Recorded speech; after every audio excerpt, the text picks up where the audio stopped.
La veuve de Sarepta, dont on n'a pas lu le texte, arrivait au bout de ses maigres provisions. Elle se préparait, avec son enfant, à manger son dernier repas avant de mourir de faim.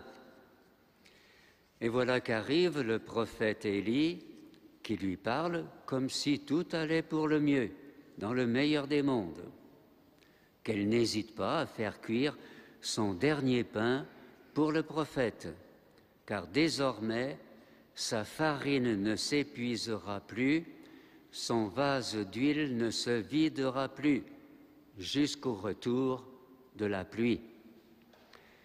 Et la pauvre femme fait confiance à l'homme de Dieu.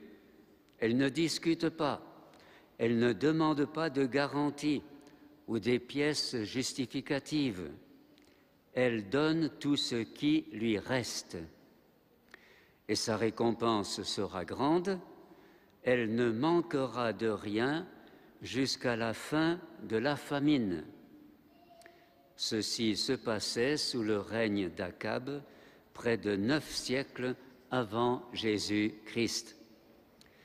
Et l'Évangile d'aujourd'hui met en scène une autre veuve, pauvre également, qui dépose dans le tronc du temple 2 piécettes, alors que les riches mettaient ostensiblement de grosses sommes.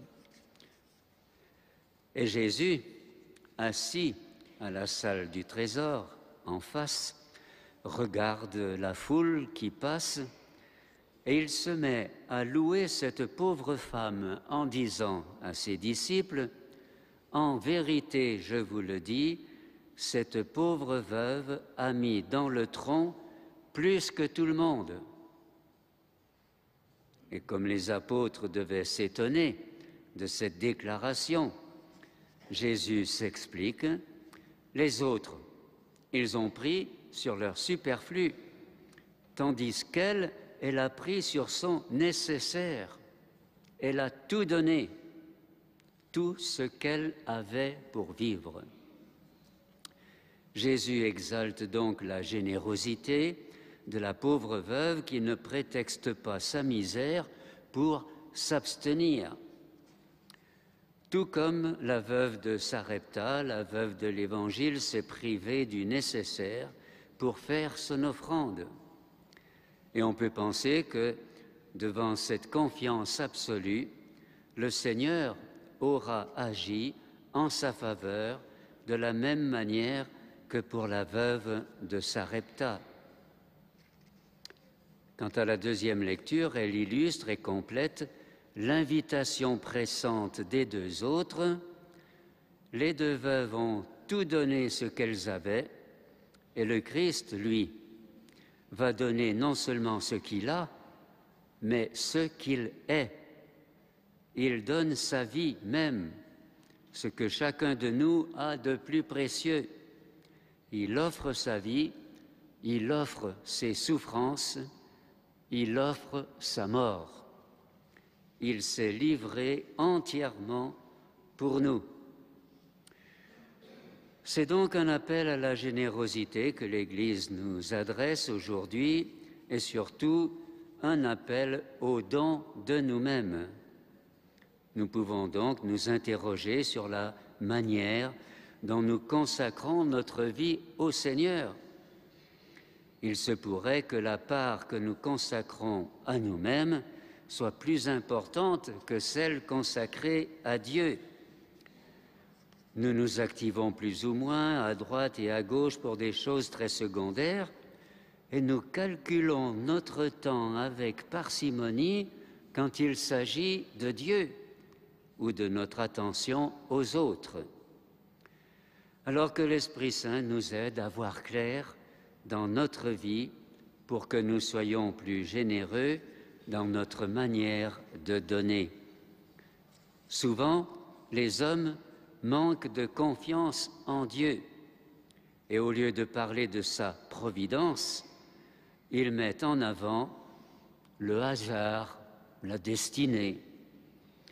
Et nous-mêmes, bien souvent, nous donnons l'impression de compter sur nos propres forces et nous avons du mal à nous abandonner aveuglément à la bonté divine.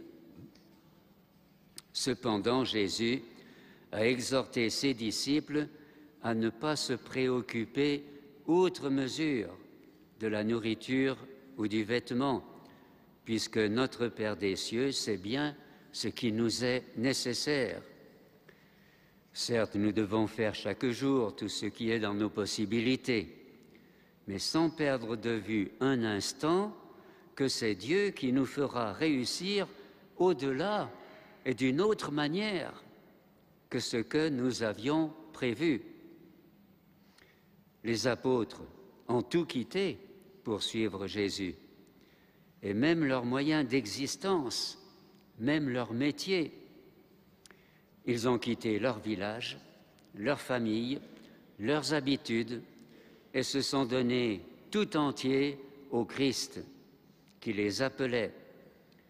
Leur vie d'abord et leur mort finalement comme preuve suprême d'amour et comme témoignage absolu.